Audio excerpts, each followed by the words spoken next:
Hey, good evening, everybody, and Happy New Year to everybody. Hey, I just wanted to show you the difference between the fiber laser and this new 15-watt UV laser. There's been some surprises from my perspective, and I thought I'd just bring them out and show them to you. This is not going to be a real in-depth video by any stretch of the imagination, but I did want to go ahead and show you. This UV is in a temporary place. I'm just getting it set up to make sure it's functioning properly, learning a little bit about it, that kind of stuff. But one thing that you'll notice right off the bat is you've got your control box here on here. And what I noticed right off the bat was this control box was a lot lighter than the fiber control box. And the reason being is the actual source for the UV is on the tower instead of mounted in the control box like it is in the fiber. So this is fairly light. This probably weighs maybe 15 pounds at the most. There's not nearly as many components in this as there is in the fiber. And you can see that they've got some nice readouts, that kind of stuff. This is quite a bit smaller cabinet than the fiber. Of course, you've got the, it's water cooled. So if you have a 5-watt, it's going to be air cooled. I believe the 10-watt and this 15-watt requires a chiller. And one thing that I wasn't aware of before I purchased this UV is that the water temperature in this chiller, it's both heated or cooled. So in my shop, it's, you know, I keep it at probably 65 most of the time when I'm in here, but it will need to bring that water temperature up to 25 degrees Celsius before it'll let you run the UV laser. So that's something I wasn't aware of. Just know that that the laser requires a particular temperature of water before it's going to allow you to run the UV.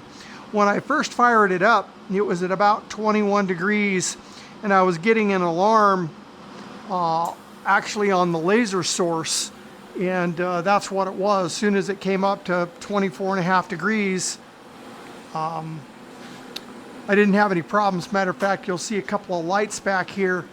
Yellow flashing light is standard, no problem, but there's a little light over here that flashes red when the water temperature is not where it needs to be. Something I wasn't aware of. The other thing to keep in mind is my fiber cabinet that I built won't fit here because of the size of this laser source. So I'll probably have to build a new cabinet for this thing. But other than that, you can see they've got a real nice control now for the motorized tower. This is a 700 millimeter motorized tower, and the reason why I got the taller tower and it being motorized is because I purchased the 110, the 210, and the 300 millimeter lens, so I can take full advantage of the 11.8 inch work surface. Did that on my fiber, and I'm really glad I did. You'll also notice that because this UV head is a little bit wider, it looks like this plate itself is quite a bit wider to accommodate that. And so again, I haven't used it a ton. I 3D printed some of these these lens boxes, and then put the marking on them, which is kind of neat.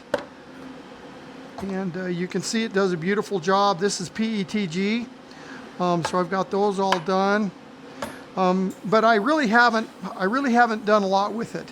I love the little figurines that Pascal includes. Those are awesome. Took me very little to get this set up and going. Tomorrow I'm going to go ahead and check the timing on it, make sure the timing's all good.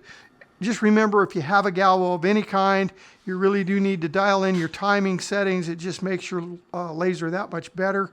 Let's go over here to the fiber right quick and show you the difference. The other thing I will tell you is the wires, unlike fiber, where there's a fiber source that comes out here in this black, and you've got to be very careful with that. on a fiber laser, the only thing that's coming out of the back of this is just a bunch of wires that are in this wire loom that come out and go to different places. Compare that with the fiber. First of all, you have a much bigger, heavier case. This probably weighs 40 pounds. The laser, the fiber laser source is right in the cabinet. And then that big black wire loom is actually the fiber source, and you've got to be very careful with that. You don't want to kink it in any way. But you also notice that the fiber head is a lot smaller. Same tower, same motorized setup there, so no problem there. But you can see overall, it's a lot smaller profile, the fiber is, compared to the UV. Now this is a 60 watt JPT MopaFiber laser source.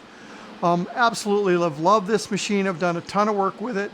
This is actually going to a very good friend of mine. He's a gunsmith, and he's talked me out of it. So I wanted to make this video before it goes to its new home. But yeah, so I just wanted to give you a quick overview of the difference, some of the differences between the fiber and the UV. And the chiller, obviously, the water temperature has to be a certain degree before it's going to want you to operate it. But other than that, it's been pretty much the same. They give you the settings on this, so you can just import those into Lightburn. It was very easy. I'm going to be making a video on how to do that here in just a little bit. But anyway, just wanted to show you, I'm making a little headway on getting this set up. This UV will actually go where the fiber is. I think Tuesday they're going to come pick it up. So anyway, I hope everybody's having a happy new year. Until next time, thanks, and I appreciate it.